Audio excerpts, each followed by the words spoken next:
to turn our attentions to the Ali Plumb Film Club. Ali, what's going on this week? Well, I have a beauty of a film to talk about. I told everyone to watch It Follows, but I wanted to bring in the big guns to talk about it because I got basically a tweet from quite a few people saying, do you know Dan from Bastille is also doing a film club and it's really good? Do you want to take any notes from him, yeah? So, Dan from Bastille! Hello. Hi, Dan. How are you?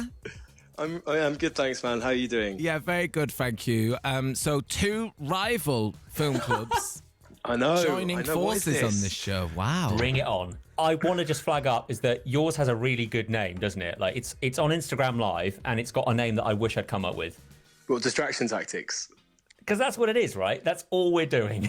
Well, basically, when the sort of COVID crisis was starting, we thought it would be a really nice idea to think of ways to keep people distracted, everyone being at home as they are, and try and, take people's minds off things a little bit. So we thought we'd do a film club, and seeing as everyone is in one place more than ever, that we'd go from country to country week by week. So every week I've recorded a jingle in that language. Which has basically given me a little project to do at home. So I had to do one in Japanese, I had to do one in French, and this week we're in space. So I basically just humiliate myself even further via the medium of music that I normally do, and that's been quite fun. Oh my God, fun! I love that. I did a hardcore German techno one for Run Run Run.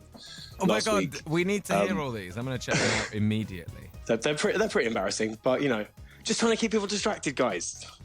Great minds think alike, and I'm just glad we both have excellent film taste because we both really enjoy It Follows. It's really good. It's got such a good soundtrack, kind of Stranger Things-esque, and it's genuinely really good. It's not a rubbish one. Not a rubbish one. Get that on the poster. Not a rubbish one. Not a rubbish one. Yeah, there's some real film journalism for you there. It's not a rubbish one. It's good. It's genuinely scary. It's a really good idea. It's really well put together.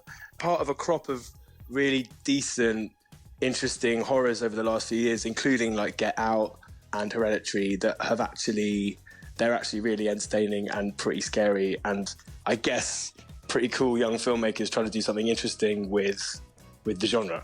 So just be careful, Dan. You're being a bit too good. So if you could tone it down a bit, I'd like to keep this job. So just be chill, man. I didn't get it.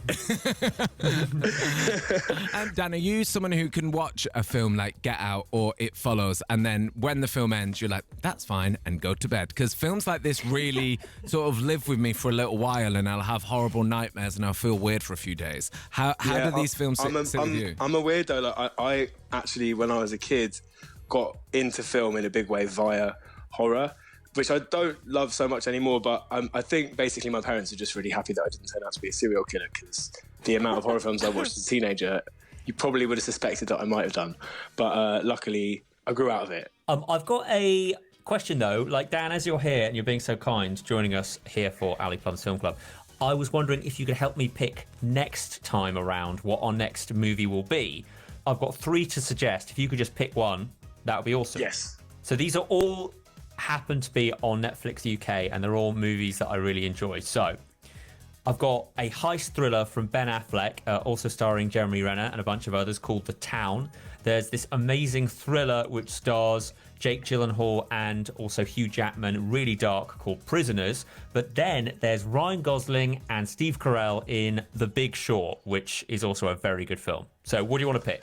Oh, that's really tough, but I think The Big Short is brilliant. It's not often that I would recommend a film about finance and the financial crash, but it's got an amazing cast. It's a great cameo from Margot Robbie, and I think people would enjoy it way more. Don't read the synopsis, just watch it, basically. Agreed, well said. And again, watch it, don't be too good. Guys, thanks so much for joining us this afternoon. Dan, thank you for joining us for Ali Plumb's Film Club. Good luck with your film club. We can't wait to hear where you go next in the world and hear those jingles. Thank you, mate. Thanks so much for having me, and yeah, take care, man.